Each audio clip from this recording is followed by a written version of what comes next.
Good morning students.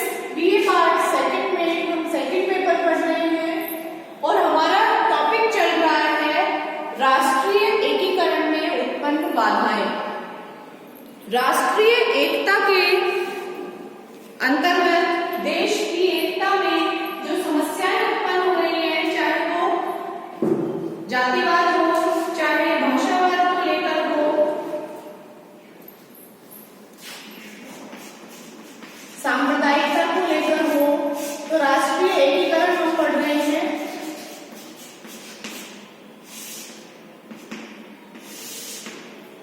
तो कल हमने इसकी बाधाएं पढ़ी थी कि राष्ट्रीय एकीकरण के मार्ग में क्या क्या बाधाएं आ रही हैं। अब हम पढ़ेंगे राष्ट्रीय एकता की जो रुकावटें हैं, जो बाधाएं हैं, उनके निराकरण।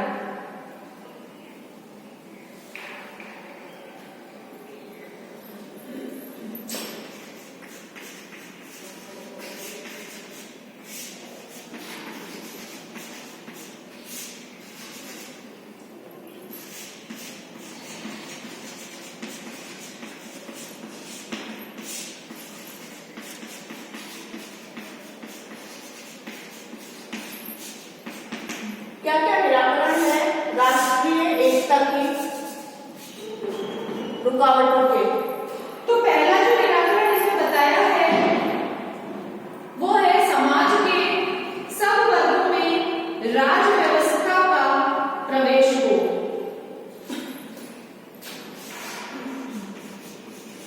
समाज के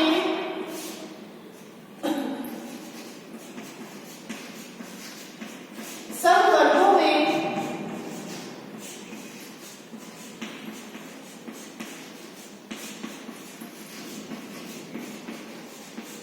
राज व्यवस्था का प्रवेश हो।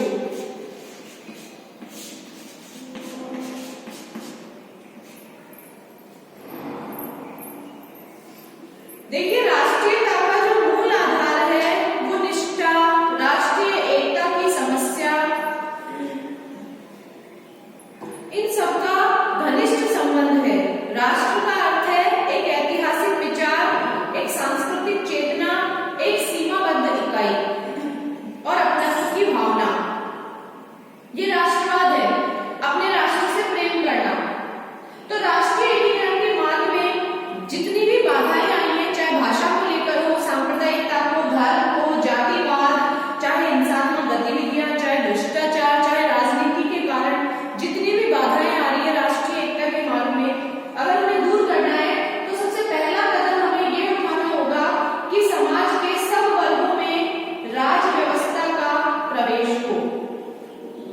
प्रोफेसर रजनी कोठारी जो है उन्होंने कहा है कि भारत जैसे विशाल देश में जहां इतने विविध प्रकार के लोग रहते हैं, एकता की स्थापना इसी से हो सकती है कि सब तत्वों को राजनीतिक सत्ता व अधिकार में भाग दिया जाए और सबको साथ लेकर चला जाए।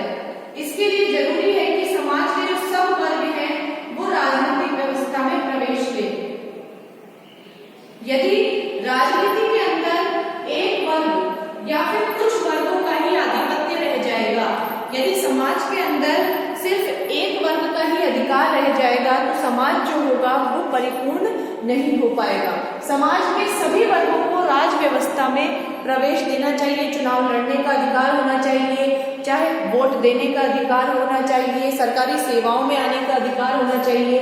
तो राजकीय कार्यों में जितने भी सरकारी कामकाज हैं उसमें समाज के सभी वर्गों का, चाहे वो उच्च वर्ग के हों, चाहे निम्न वर्ग के हों, चाहे पिछड़े वर्ग के हों, चाहे अल्पसंख्यक हो, सभी वर्गों को समान रूप से प्रतिनिधित्व जो है, प्रवेश जो है वो राज व्यवस्था में मिलना चाहिए।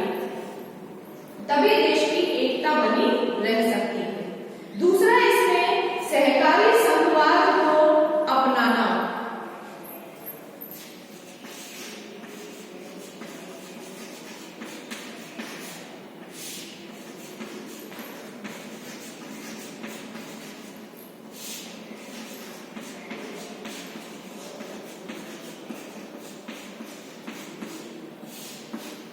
सहकारी संघवाद को अपनाना। भारत की जो राजनीतिक व्यवस्था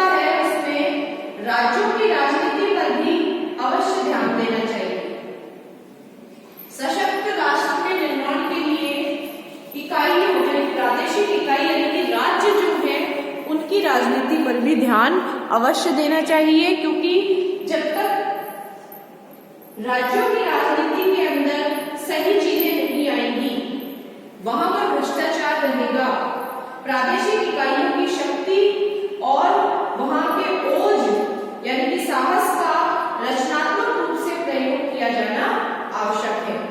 इसलिए हमें संघर्षात्मक और प्रतिस्पर्धात्मक जो प्रादेशिकता की भावना है उसे समाप्त करके सहकारी और सहयोगी संघवाद के जो भव्य निर्माण का कार्य है वो करना चाहिए।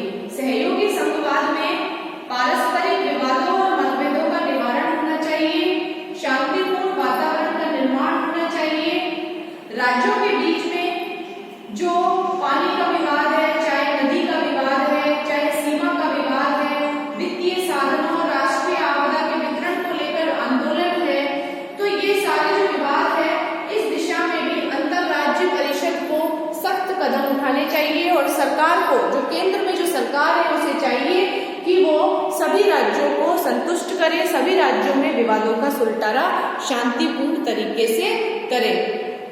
जब तक राज्यों के अंदर विवाद समाप्त नहीं होगा तब तक ये जो राज्यों के बीच में विवाद का कारण ये भाषाई विवाद है, चाहे सांप्रदायिकता है, चाहे प्रादेशिकता को लेकर हो, चाहे जातिवाद को लेकर हो, अलग राज्य की मांग उठने को लेकर हो, ये विवाद तभी सुलझ सकते हैं जब राज्य जो है वो आपस में शांतिपूर्ण तरीके से इन विवादों का निपटारा करें। और जो भारत की राजनीतिक व्यवस्था में जब राज्यों की राजनीति पर भी ध्यान दिया जाएगा तभी सशक्त राज्य का या सशक्त राष्ट्र का निर्माण संभव हो सकता है।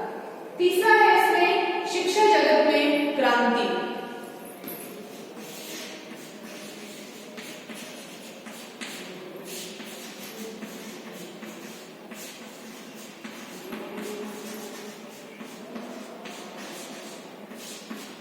अगर हमें राष्ट्र में एकीकरण को करना है, देश में एकीकरण करना है, तो सबसे पहले हमें प्रत्येक बालक तक प्राथमिक शिक्षा पहुंचानी होगी, क्योंकि जब हमारी युवा पीढ़ी जागृत होगी, जब आने वाली पीढ़ियां जागृत होगी, तभी वो ये तेरे मेरे की जो भावना है, अपने पराये की जो भावना है, इससे बाहर निकल के सोचेगी और राष्ट्रीय एकता के लिए जो समस्त शिक्षा व्यवस्था में व्यापक परिवर्तन जो है वो आवश्यक है। शिक्षा का इसमें बताया गया है कि जो पाठ्यक्रम है वो ऐसा होना चाहिए कि प्रारंभ से ही बालक जो है वो भारत की सांस्कृतिक ऐतिहासिक विरासत में रस जाए, बस जाए और उस ऐतिहासिक विरासत को भारत की को समझे कि किस तरह से भारत जो है वो एकता की प्रतिमूर्ति था, भारत के अंदर एक होकर के सारे कार्य किए जाते थे। जब तक प्रत्येक बालक शिक्षा के माध्यम से ये नहीं सोचेगा तब तक देश में एकता नहीं आ सकती। साथ ही शिक्षा जो है वो जो अल्पसंख्यक वर्ग है उसके भी दिमाग को सुलझा हुआ बनाएगा, उसे भी बताएगा जो आपसी फूट है, सांप्रदायिकता है, क्षेत्रवाद है, ये सारी जो बुराइयां हैं ये महाविद्यालय स्तर पर विभिन्न क्षेत्रों की भाषाएं छात्रों, प्राध्यापकों, गोष्ठियों, सेमिनारों इनके माध्यम से इन्हें समाप्त करके घनिष्ठ संबंध स्थापित करना चाहिए। महाविद्यालय स्तर पे जब तक हमें पता चलेगा कि विभिन्न क्षेत्रों की जो भाषाएं हैं वो किस तरह से है, अगर कोई राजस्थानी है तो राजस्थानी बोलता है, गुजराती है तो गुजराती बोलता है, इसमें क्षेत्रीयवाद का कोई लेना देना नहीं है, इसमें एक दूसरे को नीचे दिखाने की कोई बात नहीं है। जो जिस जगह का है प्रादेशिक स्तर पर, स्थानीय स्तर पर वो उस भाषा को बोल सकता है। तो जो भाषाई विवाद है, आपसी फूट है, वो सब तभी समाप्त होगी जब महाविद्यालय स्तर पर विभिन्न क्षेत्रों में भाषाओं, छात्रों या प्राध्यापकों के मध्य जो है वो सेमिनार आयोजित होंगी, गोष्ठियां आयोजित होंगी, तभी घनिष्ठ संपर्क इनमें बन सकता है और अलगाव की जो प्रवृत्तियां हैं वो कम होगी और देश जो है वो एकता के मार्ग पर प्रवृत्त हो जाएगा।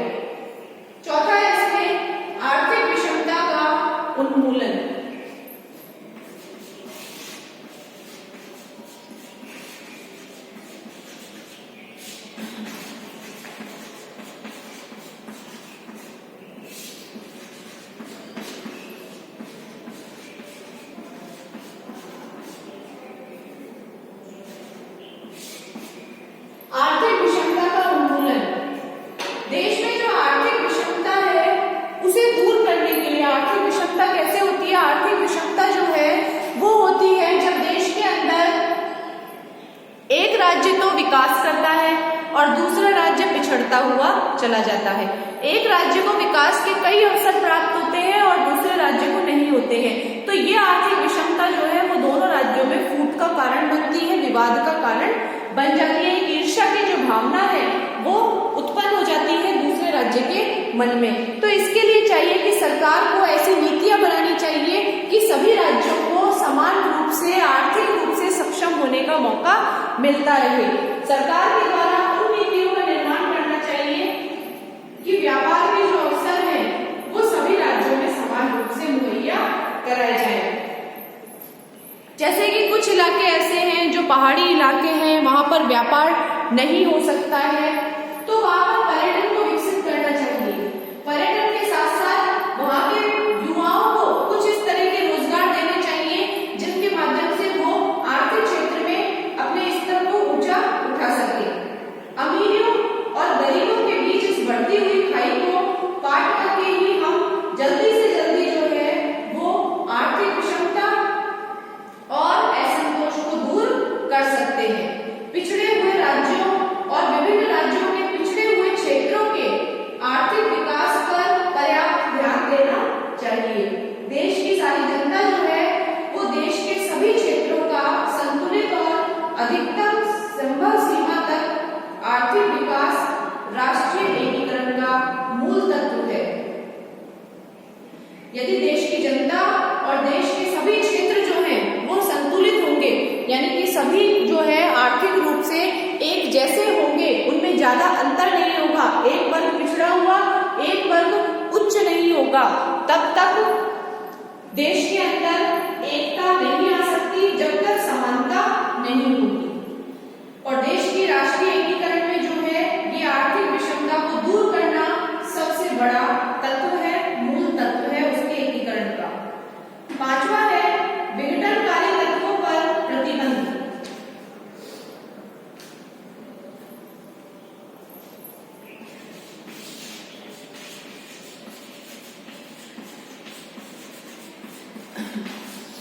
विघटनकारी तत्वों पर बल। विघटनकारी जो तत्व हैं उन पर प्रतिबंध।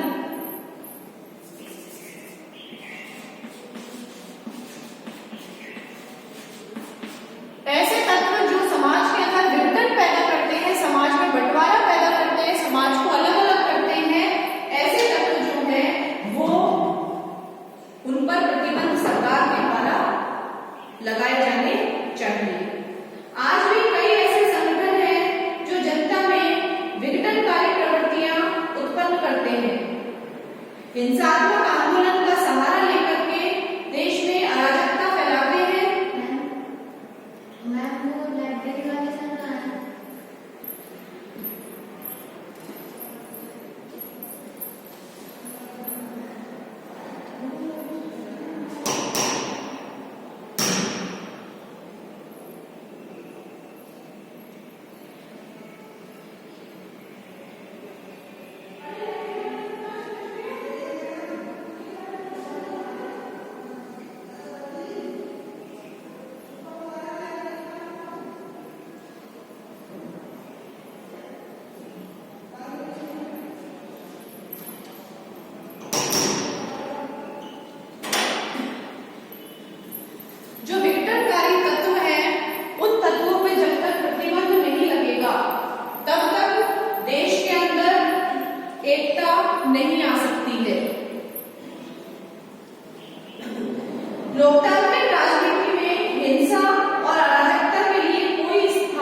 सरकार के प्रति जनता का।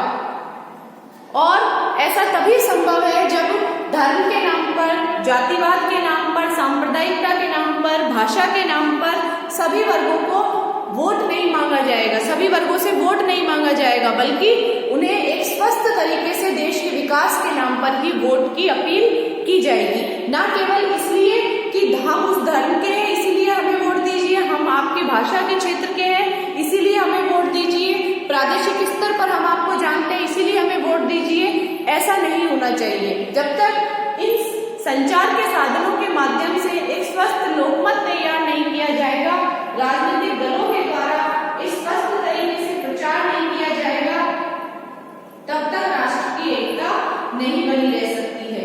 यदि सामान्य जनता के हृदय में राष्ट्रीय एकता के भाव एक बार जागृत हो गए तो देश प्रेम की ऐसी सरिता, ऐसी नदी बहने लगेगी कि वह संकुचित मनोवृत्तियों का त्याग करके राष्ट्रीय और भावनात्मक एकीकरण का मार्ग जो है वो प्रशस्त करेगी। इसीलिए एक स्वस्थ लोकमत का तैयार होना आवश्यक है। सातवां इसमें भाषा और धर्म के मामलों में सहिष्णुता।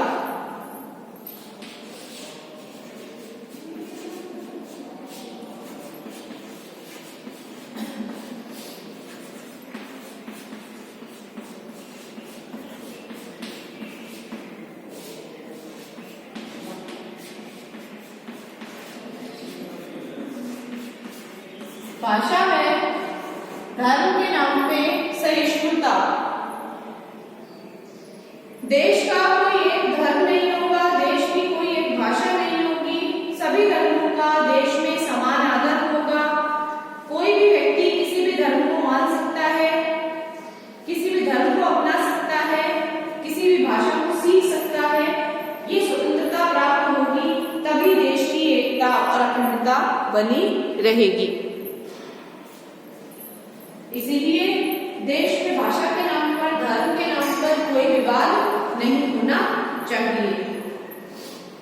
सांप्रदायिकता की समस्या की समाप्ति के लिए प्रयास करने चाहिए और सांप्रदायिकता की जो समस्या है उससे निपटने में सांप्रदायिक हिंसा को रोकना राज्य का एक नकारात्मक कार्य है। भारत में एक ऐसे धर्मनिरपेक्ष राज्य का विकास किया जाना चाहिए जिससे राष्ट्र का एक ऐसा भावनात्मक एकीकरण हो जिसके अंतर्गत व्यक्ति की जाति या समुदाय के प्रति सजगता उसकी भारत के नागरिक होने की भावना का अंग बन जाए। आठवां इसमें सांस्कृतिक आदान प्रदान।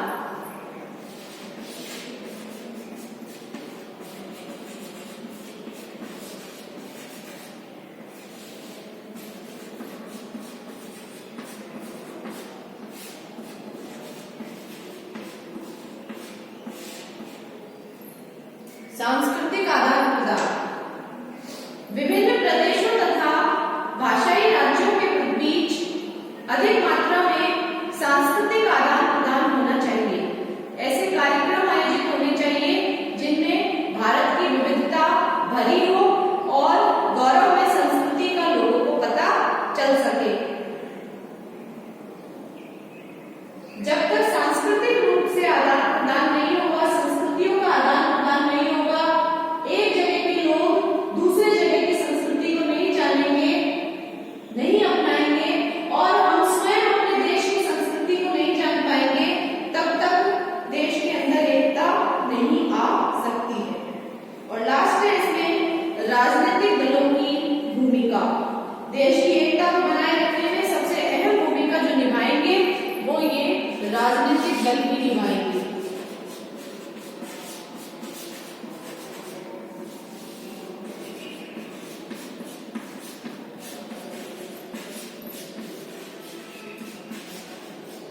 क्योंकि ये राजनीतिक दल ही है जो देश के अंदर कहीं ना कहीं फूट डालने का कार्य कर रहे हैं वोट बैंक के नाम पर। भाषा, धर्म, जाति, लिंग, संप्रदाय, वर्ण, इन सबके नाम पर जो भेद उत्पन्न कर रहे हैं वो कहीं ना कहीं ये राजनीतिक दल ही कर रहे हैं। इसीलिए इन सभी को दलगत संकीर्णता से ऊपर उठकर जनता में उत्तेजना फैलाना इन्हें छोड़ना चाहिए और राष्ट्रीय एकता की स्थापना में ये सहयोग करना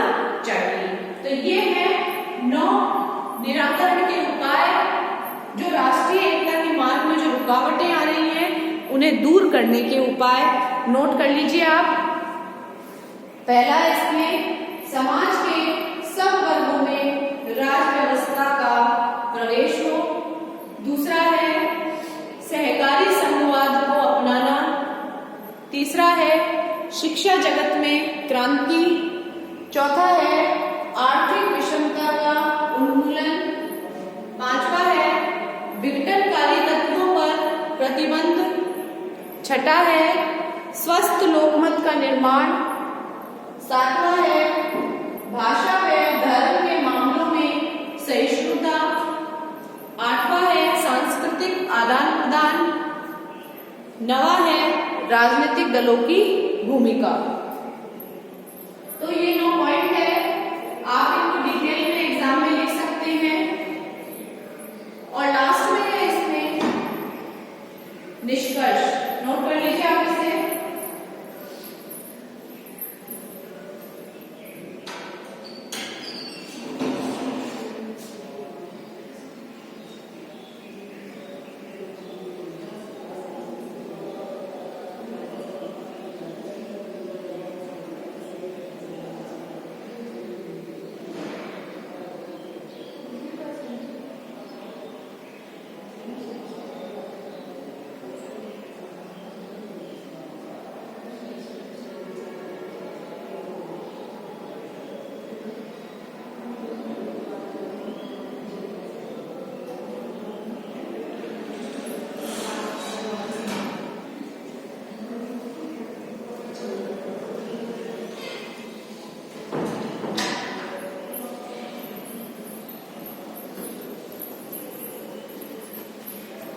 इसके बाद में है आपके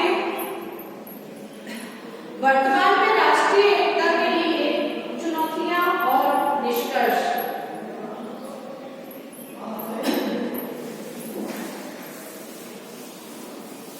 कि आज राष्ट्रीय एकता के मार्ग में देश में क्या क्या चुनौतियां हैं।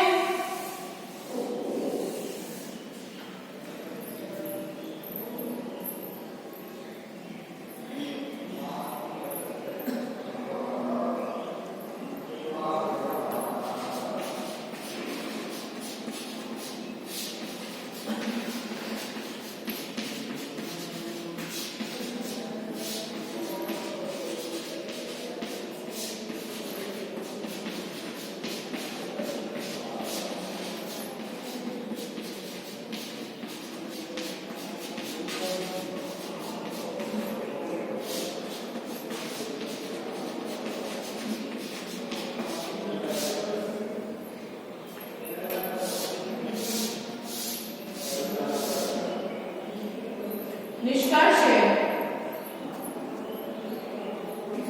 तो 21वीं सदी के प्रारंभ में आज भारत की एकता और अखंडता के लिए जो गंभीर समस्याएं हैं, गंभीर चुनौतियां हैं,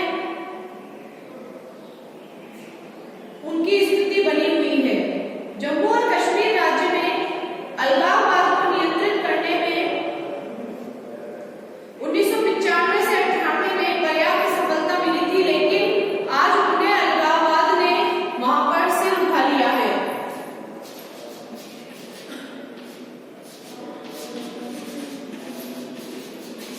जम्मू कश्मीर में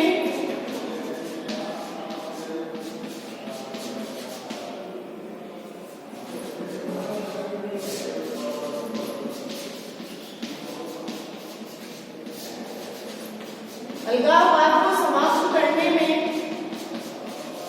1995 से 98 के वर्ष में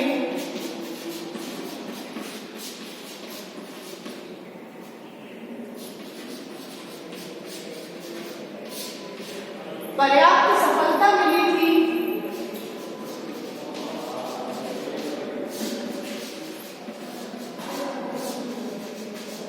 किंतु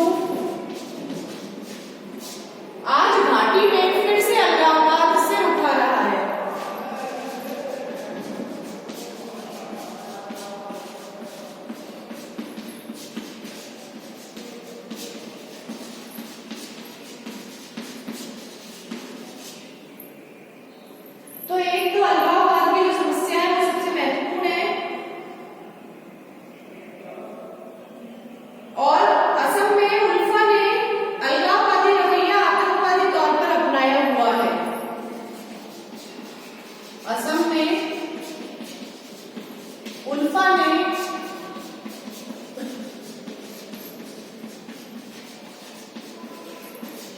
अलगाववादी रवैया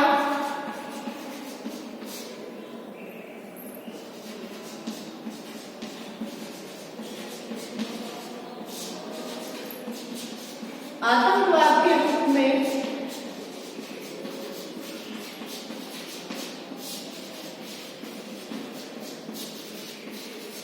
अपनाया हुआ है।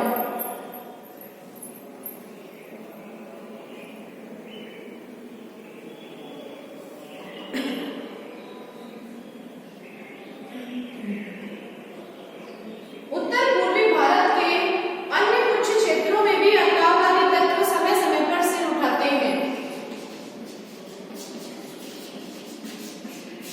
उत्तर पूर्वी भारत में भी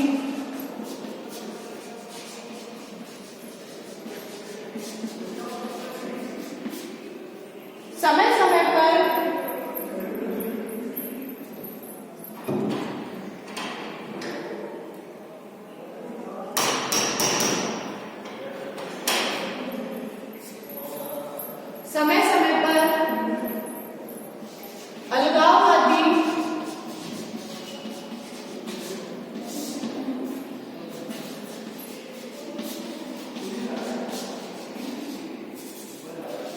सिर उठा लेते हैं।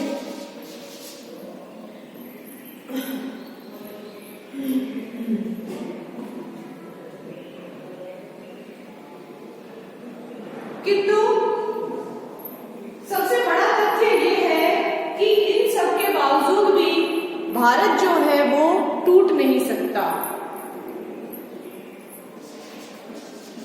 महत्वपूर्ण तथ्य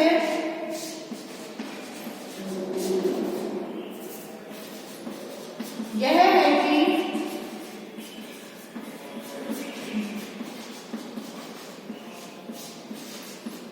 इन सब के बाद भी भारत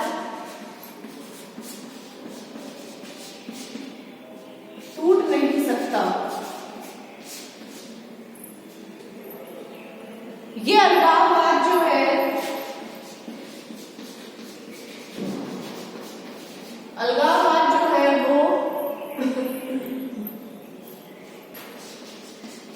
सामान्य काल में ही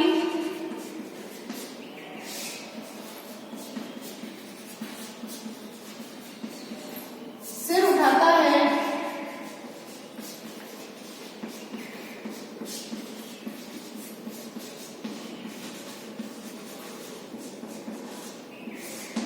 संकट काल में समस्त भारत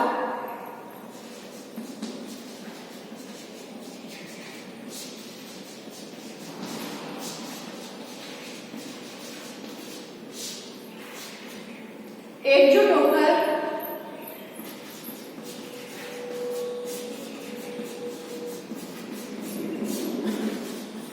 सामना करता है।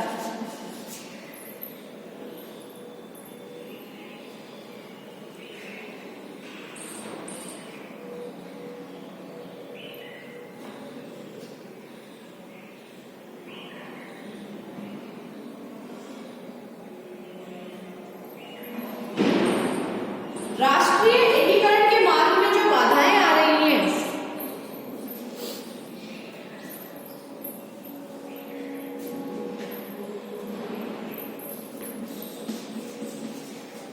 राष्ट्रीय एकीकरण के मार्ग में आने वाली बाधाएं इसलिए बड़ी हैं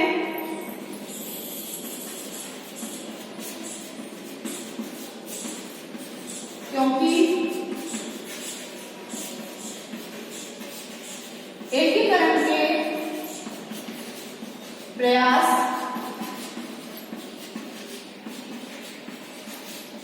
दिखावटी हो रही है। ठोस कम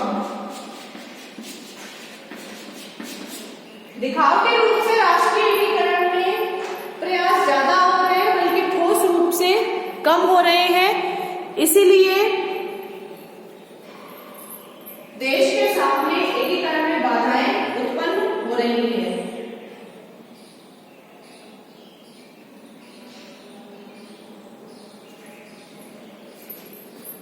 इसके लिए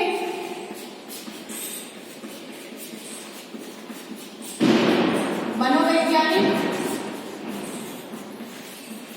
प्रशासनिक, राजनीतिक सभी स्तरों पर कार्य करने होंगे। नोट कर लीजिए आप इसे। ये कंप्लीट होता है आपका राष्ट्रीय एकीकरण के मार्ग में बाधाएं, देश की एकता में कौन कौन सी बाधाएं आई हैं